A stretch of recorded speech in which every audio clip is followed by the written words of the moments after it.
So recently I have a buyer who contacted me and she's caught in a dilemma.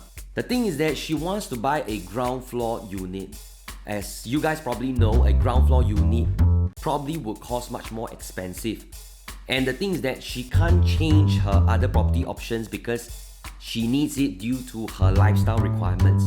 And that's why she sent me a few of the current listings and asked if I can help her to analyze which one would be a better purchase.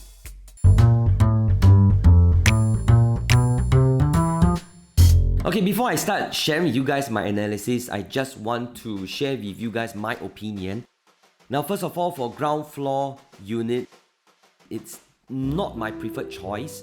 Now, the reason being, if you are looking for a ground floor unit, especially for older condos, now they have a very big patio space, they have a big balcony space, they have also a big backyard space. You know, they have the ground floor opening, the door open, and you can straight away go to the pool. And it also has a big backyard area as well for you probably to hang your clothes, you know, stuff like that. And all these extra space will add up to your unit size, and eventually if you multiply by the price, it will turn up that it's quite expensive, alright? And these spaces are not livable spaces.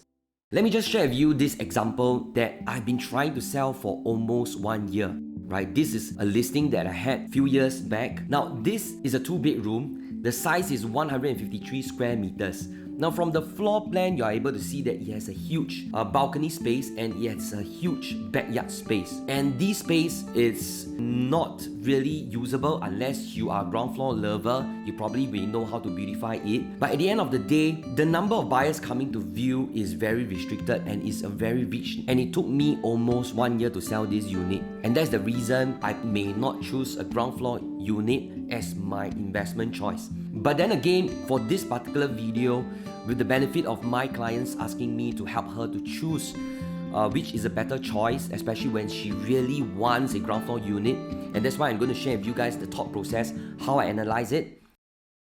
So my buyer actually sent me quite a number of listings, but for this video, I'm going to show to you guys the analysis of 2 listings that she forwarded to me. So what you're seeing right now is actually a 2-bedroom plus study. The size is about 1,496 square feet.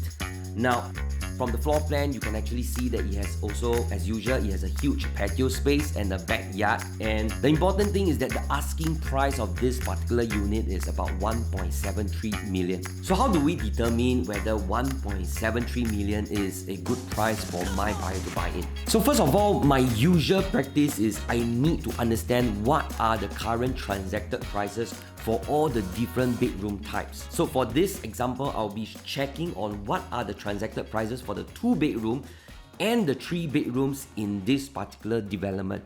So let's take a look at the past 3 transacted prices for the 2-bedders. So we have one unit that's transacted at 1.35 million with the size of 1,087 square feet.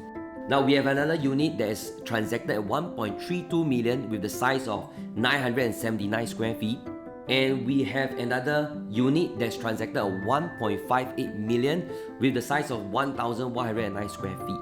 Now, so if we average these 3 transaction price, it will come to a price of 1.416 million. So how about for the 3-bedders? Now, for the 3-bedders, the past 3 transacted prices is 1.715 million, 1.8 million, and 1.7 million, and all these 3 units, the size is 1,216 square feet. So the average price is 1.738 million to own a 3-bedroom. Now, if we put this into a table and we slot in this listing that's asking around 1.73 million, you will see a huge difference. Now, to own a particular 2-bedroom in this development, it costs a buyer probably around 1.416 million.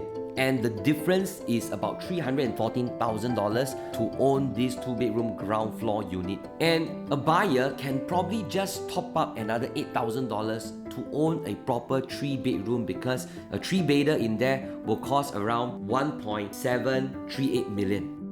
And that's why this particular 2-bedroom ground floor unit that's asking for the price of 1.73 million may not be the most ideal choice, because it is too expensive to own, especially when you compare all the different prices in this particular development. So let's take a look at another listing that my buyer sent to me. Now this 2-bedroom ground floor unit, the size is 1,249 square feet and the asking price is about 1.65 million. And you can see from the floor plan, it also has a huge patio space as well.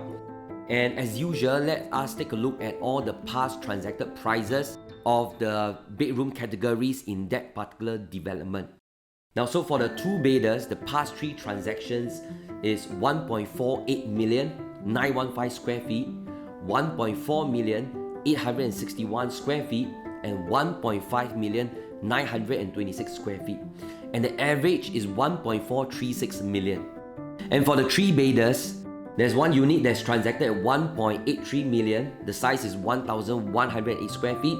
The other unit is 1.85 million, 1,130 square feet, and 1.93 million, 1,141 square feet. So on average, the 3-bedders will be 1.87 million. Now, if we put this into a table and make a price comparison, now you will see a significant difference from the first example that I showed to you guys.